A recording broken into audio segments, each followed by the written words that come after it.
Hey guys, my name's Casey, and I just feel it's necessary to make a video talking about self-harm and suicide and eating disorders and the likes.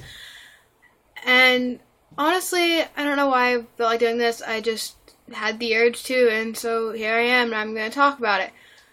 And I just want you to know that if you're self-harming, that I don't want to say that you shouldn't do it, because I know you've probably heard that before, but really, you shouldn't. And I kind of am hypocritical there because I've done it a lot. I've been doing it for the past, 2-3 years. And I understand it really does become an addiction, and it's something that when you hit one of your triggers, you just want to reach for it, and you just want to just tear that blade across your skin, or just burn yourself, or whatever you do. You just have the urge to, just automatically. Even if you hate that you're doing it to yourself and you want to stop doing it, you feel helpless. And I understand that. And you feel like nobody's there for you, even though deep down inside of you, you know that you could always have somebody that's there for you. And just to let you guys know, if you're watching this, that I will be there for you. And I'll put a whole bunch of links and stuff that you guys can talk to me through in the description on this. But just, you have to know that someone is there for you. Someone can help you. But you can't really stop unless you're helping yourself. Because you can't be like, oh, I'm going to stop self-harming for my parents, for my girlfriend, my boyfriend, my sister, my best friend, whatever. No, you can't do that. Because it's not going to work for you. You're not going to stop unless you want to. You have to stop for you. And let's be honest, I'm only like a month clean. And there are still times that I want to do it. But I know that I'm better than that. And you are too. And even if you want to, you have to find something else to do. You might turn on music, you might start drawing, draw a butterfly, do the butterfly project. I don't know, take pictures, just do something, just don't cut, unless you really, really have to. And if you do relapse, then don't beat yourself up over it. Everybody does it. I mean, it's going to happen one way or another. Relapse is kind of part of recovery. Just try not to go back to it. I mean, no matter what you're dealing with on the inside, no matter what's hurting you and what's going on in your life, you are better than hurting yourself. Because in the end, it's really not going to do anything for you. It's just going to make you worse. You'll fall more and more into depression and maybe even other things such as eating disorders and suicide. And you just don't want to do that, do you? I mean, you might feel like you want to die. I mean, I feel you there. I do too sometimes. But just think about how many people it would affect. I mean, even if you don't think it would affect anybody, people would notice. Even if they weren't like your best friends, they would notice and they would be like, she was actually pretty cool, he was pretty smart, she was worth something, you are worth something. No matter who you are, what you do, doesn't matter. You are worth something. You will make a difference in this world. Whether it's something huge, like you become the next president, or it's just something small, you make someone smile every day. You will make a difference in this world. You will mean something to a lot of people. And you don't want to take that away. I know you don't want to take that away. So you just have to keep fighting through it, no matter what it is. Suicide is really something that, as tempting as it can seem sometimes, it's not really going to fix anything. It might seem like it'll end your pain. Well, it will end your pain, kind of, because you're going to be gone. You're going to be dead. You won't be able to do any of the things that you ever wanted to do because, well, you're gone. But it's really not ending the pain. It truly is just passing the pain along to a bunch of other people. Your parents will feel the pain of having your child gone. Even if you're, have 20 million siblings, they will still miss you because you are their child, no matter what. Your friends will miss you like crazy because they wouldn't be your friends if they didn't care about you. People that, don't know you. I mean, well, obviously they don't know you, but if they don't know you that well, they're just a classmate in school that you talk to every now and then, someone you sit next to at lunch but you're not really friends with, they'll miss you too, because they know you and they don't want to know that one of somebody they talk to has committed suicide. And your teachers will miss you. Everybody will miss you. I would miss you, even if I don't know you. I mean, I hate knowing the thoughts that people are out there killing themselves, even though I've wanted to. And that sounds really horrible, but it's true. Suicide's just really not worth it, no matter what you're going through. Just do something else. I mean, if you really do have to cut yourself or burn yourself or something, then it's better than killing yourself. Even though it's not something that I'm telling you to do, please don't start it. But if it's that or killing yourself, then I would go with that. But still, not encouraging either option. I'd rather everybody just be happy, but I know that's not going to happen. And another thing is eating disorders, and I used to battle anorexia. One of my best friends battled anorexia. Another one of my close friends was bulimic. I mean, I know what I'm talking about a little bit here. And it sucks. I mean, you have this voice in your head just telling you you're too fat. Stop eating. Why would you do that to yourself? You're just making yourself fatter.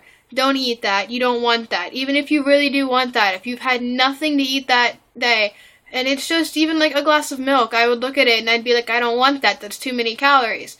I literally limited myself to gum and water there for a while. My best friends were getting worried about me. My parents were getting worried about me. They didn't really know what was wrong with me. They just knew that I was not eating as much. I'd lock myself in my room and be like, I'm not hungry. And if I was at a friend's house that day, I'd be like, oh, I ate at so-and-so's house because I didn't want to eat, because I had this little voice in my head telling me that I am fat, that I will gain even more weight if I eat that, and if I just have a bite, I will gain like 20 pounds, and I don't need that.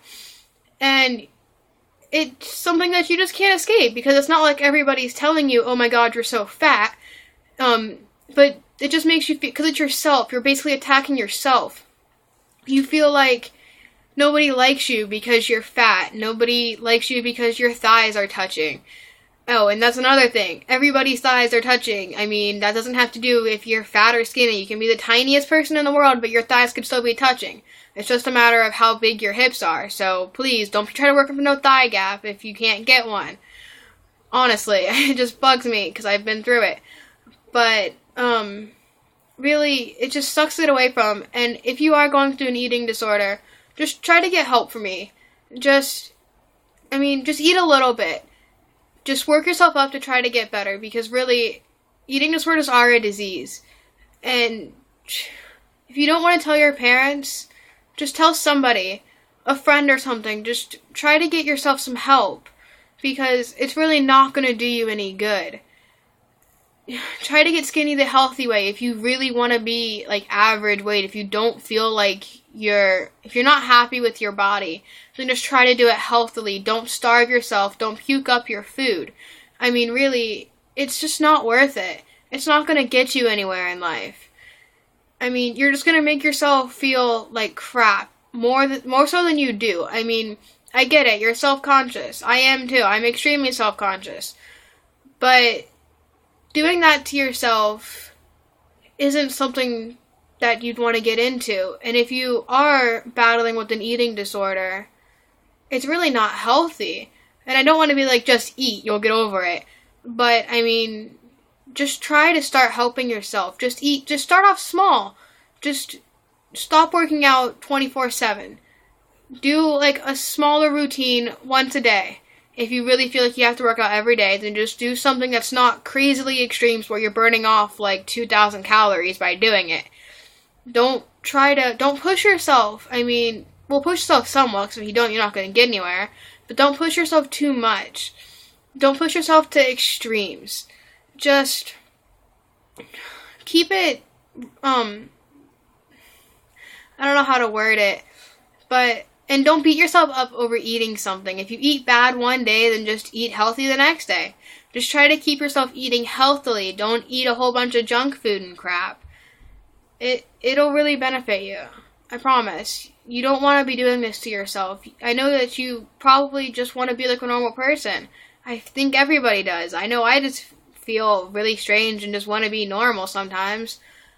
And really, there's just so much you can do to help yourself. And I never really realized it. And I never realized just how many people were actually there for me and how many people cared for me. But when you reach out for people, they're there for you and they will help you. And sometimes it helps to just write down what you're feeling and just let it all out. Just scream and punch something. But just try not to take it on yourselves. I mean, I know it's so tempting sometimes. But in the end, it's really not worth it. It lets the pain go out for like 10 seconds when you're just watching yourself bleed and burn and just hurt. I mean, you're just hurting yourself to get rid of pain. Like, it really doesn't make sense when you think about it, because you're truly just causing more pain to get rid of pain, and it works, it seems, for that little bit of time. But then after you're done with it, it comes right back to you, and it usually comes back worse because you feel guilty about what you've done, and you want to hide it because you don't want everybody to know. And it just causes so many more problems. And really, I will be there for you guys if you ever need someone to talk to. You can talk to me. I promise I will be there for you no matter what I am doing. If I don't answer you right away, I will answer you as soon as I get your message. I will help you as best as I can. I'm not claiming to be a therapist or anything. I'm just a teenage girl who's been through some crap and wants to help other people who are going through it. Because I know what it's like. And even if I don't know your entire story, I don't need to know your story. You can tell me as much or as little as you want to if you really want me to help you or try to help you.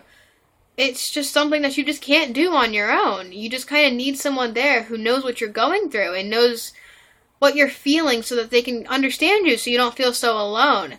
And I know what that's like. So that's guess what I wanted to say in this video.